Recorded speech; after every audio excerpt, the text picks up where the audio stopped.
Dairy నిర్వహణలో పశుగ్రాసాల ప్రాముఖ్యత చాలా ముఖ్యమైనది. పశుగ్రాసాలు పాడి పరిశ్రమకు పునాదులు. పశువు ఉత్పాదకత సామర్థ్యం జన్యుపరంగా మేలైన జాతితో పాటు మేపుపై కూడా 60% ఆధారపడి ఉంటుంది. జన్యువే కాక అధిక పాల ఉత్పాదక శక్తి సామర్థ్యాన్ని బహిర్గతం చేయడానికి పోషక విలువలతో కూడిన పశుగ్రాసాన్ని పుష్కలంగా అందిస్తే ఆశించిన పాల దిగుబడులు పొందవచ్చు. తక్కువ నీటితో సాగు చేయదగిన అధిక పోషక విలువలున్న పశుగ్రాసాల వివరాలు, సాగు యాజమాన్యం గురించి ఇప్పుడు తెలుసుకుందాం.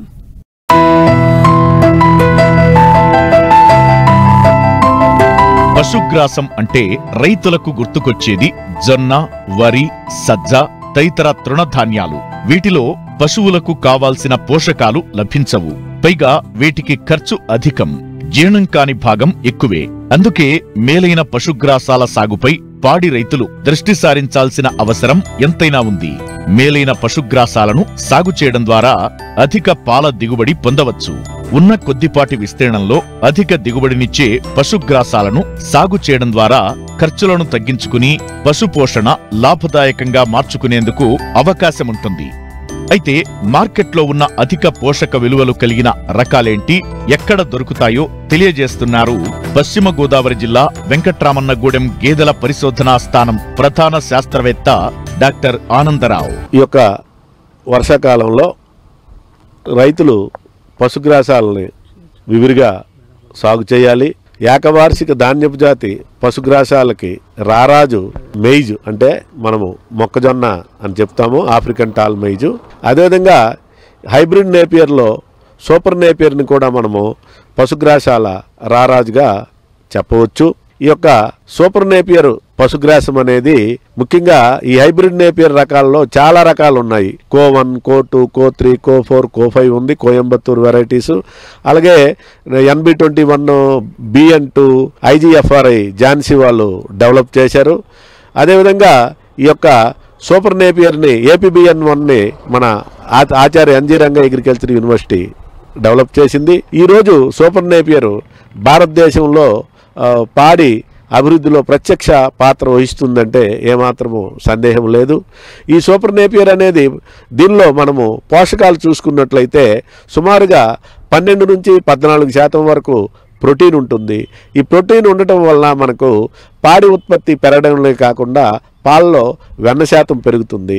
ఇక రెండవది ఆక్సలేట్స్ అనేవి చాలా తక్కువగా ఉంటాయి. ఇక మూడవది దీన్ని 55 రోజుల వయసు వచ్చిన వరకు పెంచి సుమారుగా అప్పటికి 12 నుంచి 14 అడుగుల ఎత్తు పెరుగుతుంది, అంటే భూమి యొక్క సారం బట్టి.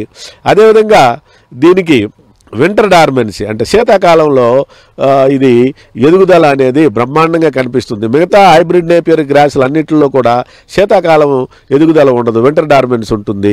ఈ పశుగ్రాసానికి వింటర్ డార్మెన్సీ ఉండదు. ఇది చెరుకులాగా ఆకుపచ్చగా మనకు కనిపిస్తుంది, నిటారుగా పెరుగుతుంది. దీనికి ఆకు అంటే లీఫ్ పోర్షన్ తక్కువగా ఉండి స్టెమ్ పోర్షన్ ఎక్కువగా ఉంటుంది. 55 రోజుకి వచ్చినా సరే మనకు ఈ స్టెమ్ అనేది, కాండం అనేది చాలా మృదువుగా తీయగా ఉంటుంది. అందువలన ఈ యొక్క పశువులు చాలా ఎంతో ఇంట్రెస్టింగ్గా ఈ యొక్క పశుగ్రాసాన్ని తింటాయి. కాబట్టి ఈ యొక్క పశుగ్రాసము ఇప్పుడు మన దేశమే కాదు, మన రాష్ట్రంలో అన్ని జిల్లాల్లో కూడా విరివిగా సాగవుతుంది. దీన్ని ఇక్కడి నుంచే మనము ఒరిస్సా పంపించాము, అండమాన్ పంపించాము, కర్ణాటక పంపించాము, మహారాష్ట్ర పంపించాము, రాజస్థాన్ పంపించాము, గుజరాత్ పంపించాము. ఆ విధంగా దేశంలో చాలా రాష్ట్రాలకు ఈ పశుగ్రాసాన్ని మనము ఇవ్వటం అనేది అయితే జరిగింది. అయితే ఈ పశుగ్రాసం వలన పాడి ఉత్పత్తి జరుగుతుంది, పునరుత్పత్తి కూడా చాలా బాగుంటుంది. అదేవిధంగా ఇక రెండవ రకమైనటువంటి పశుగ్రాసం ఆస్ట్రేలియన్ నేపియర్. ఆస్ట్రేలియన్ నేపియర్ పశుగ్రాసం కూడా ఇది వైలెట్ కలర్లో ఉంటుంది. దీనిలో బ్రెజిలియన్ నేపియర్ అనే బ్రెజిల్ వెరైటీ, ఆస్ట్రేలియన్ నేపియర్ అనేది ఆస్ట్రేలియా వెరైటీ. ఈ రెండు కూడా చూడడానికి వైలెట్ కలర్లో ఉంటాయి, కానీ చిన్న తేడా ఉంటుంది. ఏంటంటే ఈ బ్రెజిలియన్ వెరైటీ గ్రీనిష్ వైలెట్గా ఉంటుంది. అదే ఆస్ట్రేలియన్ నేపియర్ అయితే కంప్లీట్ వైలెట్ లో మీకు కనిపిస్తుంది. ఈ 2 పశుగ్రాసాలలో కూడా మనం చూసుకున్నట్లయితే స్టెమ్ పోర్షన్ చాలా తక్కువగా ఉంటుంది, ఆకు అనేది చాలా ఎక్కువగా ఉంటుంది. వింటర్ డార్మెన్స్ అనేది వీటిలో కూడా మనకు కనిపించదు. కాకపోతే ప్రోటీన్ అనేది 6 నుంచి 7% వరకు మాత్రమే మిగతా హైబ్రిడ్ నేపియర్ పశుగ్రాసాలకు ఎంత ఉంటుందో వీటికి కూడా అంతే ఉంటుంది. అందువలన ఈ యొక్క పశుగ్రాసంలో ఈ వైలెట్ కలర్ ఉండటం వలన అది బీటా కెరటిన్ అది దానివల్ల ఏంటంటే మనకు ముఖ్యంగా ఈ వైటమిన్ ఏ సప్లిమెంటేషన్ అనేది చాలా ఎక్కువగా ఈ పశుగ్రాసంలో ఉంటుంది. కాబట్టి పాడి పశువులు పునరుత్పత్తి సమస్యలను వీటిని మేపడం ద్వారా మనం కొంతవరకు నివృత్తి చేసుకోవచ్చు. ఈ యొక్క ఆస్ట్రేలియన్ రెడ్ నేపియర్ని అలాగే బ్రెజిలియన్ రెడ్ నేపియర్ని సూపర్ నేపియర్ని కూడా మనం ఇక్కడ సాగు చేసి కావలసినటువంటి రైతులకు మనము ఇవ్వడం అనేది జరుగుతుంది.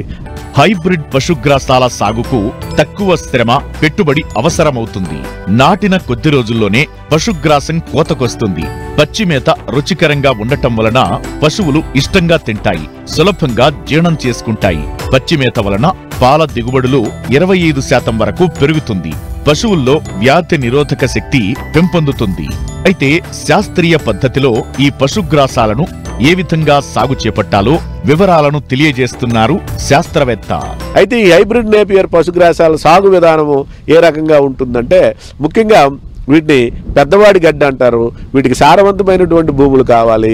వారానికి ఒక రోజు నీటి తడుపు ఇవ్వాలి. ఇచ్చినప్పుడు పుష్కలంగా మనము సూపర్ నేపియర్ నుంచి అయితే సుమారుగా సారవంతమైనటువంటి భూమి ఉండి వారానికి ఒకసారి నీటి సదుపాయం కలిగించినట్లయితే మనము సుమారుగా 200 టన్నులు గడ్డిని తీసుకోవచ్చు.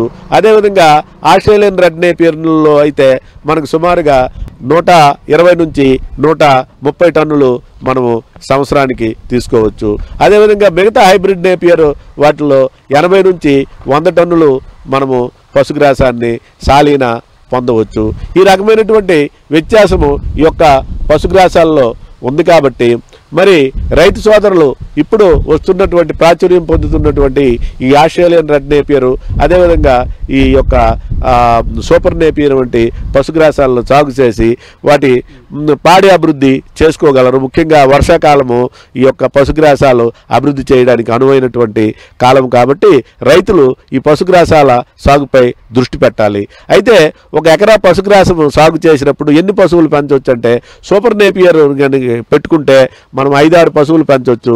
రెడ్ నేపియర్ మిగతా హైబ్రిడ్ నేపియర్లు పెట్టుకుంటే 3 నుంచి 4 పశువులను మనము పెంచుకోవచ్చు. అదేవిధంగా ఎకరా భూమిని మనం సాగు చేసేటప్పుడు ఈ భూమిని జాగ్రత్తగా బాగా కలిగి ఉండాలి. కనీసము ఒక 5 నుంచి 6 ట్రక్కులు పేడను వేసి తర్వాత 100 నుంచి 150 కేజీలు సూపర్ ఫాస్ఫేట్ వేసి దుక్కులో మనము ఒక 15 నుంచి 20 కేజీలు పొటాస్ వేసి పొలమును చక్కగా దున్నిన తర్వాత మనము ఎలా చూసుకున్నా సరే 3 అడుగులకు బోధులు నిర్మాణం చేసుకొని ఎక్కడి నుంచి ఎటువైపు నుంచి చూసినా సరే 3 అడుగులకు ఒక కాండపు కనుపు కానీ మనం నాటుకున్నట్లయితే మనము ముఖ్యంగా ఈ యొక్క పెరుగుదల దశలో ఎక్కువగా టిల్లర్స్ ప్రతి కనుపు నుంచి వచ్చి గడ్డి ఎక్కువగా రావడానికి అవకాశము ఉంటుంది. ఈ విధంగా మనము 1 ఎకరాకు 10,000 నుంచి 12,000 కాండపు స్లిప్పులు అవసరమవుతాయి. అందువలన 2 కడుపులు ఉన్నటువంటి కాండాన్ని మనం ముక్కలుగా చేసుకుని ఈ 2 కడుపుల కాండము మనం భూమిలో ఒకటి ఏటవాలుగా ఒక కనుపు భూమిలో ఉండేటట్టు ఇంకొక కనుపు 45 డిగ్రీల యాంగిల్లో భూమికి వాలి ఉన్నట్టు పెట్టుకున్నట్లయితే 2 కనుపుల నుంచి కూడా మనకి ఈ యొక్క వేళ్ళు కిందకి దిగి మనకు 2 పిలకలు వచ్చే అవకాశం ఉంది. అదేవిధంగా ఒక 2 కనుపుల నుంచి ఇంచుమించుగా మనకు సుమారుగా ఒక 60 నుంచి 70 టిల్లర్స్ వచ్చి 3-4 కనుపుల నుంచి వచ్చినటువంటి గడ్డిని మనం కోసుకున్నట్లయితే మనము రోజుకి ఒక ఆవుకు కానీ గేదెకి కానీ 30 కేజీల పశుగ్రాసము అందించినటువంటి వాళ్ళం అవుతాము. అయితే ఇది ముఖ్యంగా ఏ టైంలో కొయ్యాలి? సూపర్ నేపియర్ అయితే 55 రోజులలో కోస్తే చాలా బాగుంటుంది. మిగతా పశుగ్రాసాలన్నీ కూడా మనకు 45 రోజుల నుంచి 50 రోజుల మధ్య కోతకు వస్తాయి. ఆ యొక్క మెచ్యూరిటీ స్టేజ్లో మనము కోసినట్లయితే చాలా ఉపయోగకరంగా ఉంటుంది. కోసిన వెంటనే ఒకసారి ఈ యొక్క పశువులు ఎరువుని ఇంకొకసారి ఇంకొక కోతలో మనం కొద్దిగా యూరియాని చల్లుకున్నట్లయితే మనకు పశుగ్రాస దిగుబడులు అనేవి చాలా ఎక్కువగా ఉంటాయి. ఈ విధంగా సంవత్సరానికి 5-6 మార్లు ఇవి ఈ కోతకి వస్తాయి. కాబట్టి ఈ యొక్క వర్షాకాలంలో ఈ హైబ్రిడ్ నేపియర్ పశుగ్రాసాలైనటువంటి సూపర్ నేపియర్ని కానీ, రెడ్ నేపియర్ని కానీ, APBN1 కానీ, CO3, CO4, CO5 వంటి పశుగ్రాసాలు ఎక్కడ మీకు లభ్యమైతే అక్కడ నుంచి తీసేసుకొని మీరు వీటిని సాగు చేసి పాడి పశువుల యొక్క మేత కొరత నివారించగలరని కోరుతున్నాను.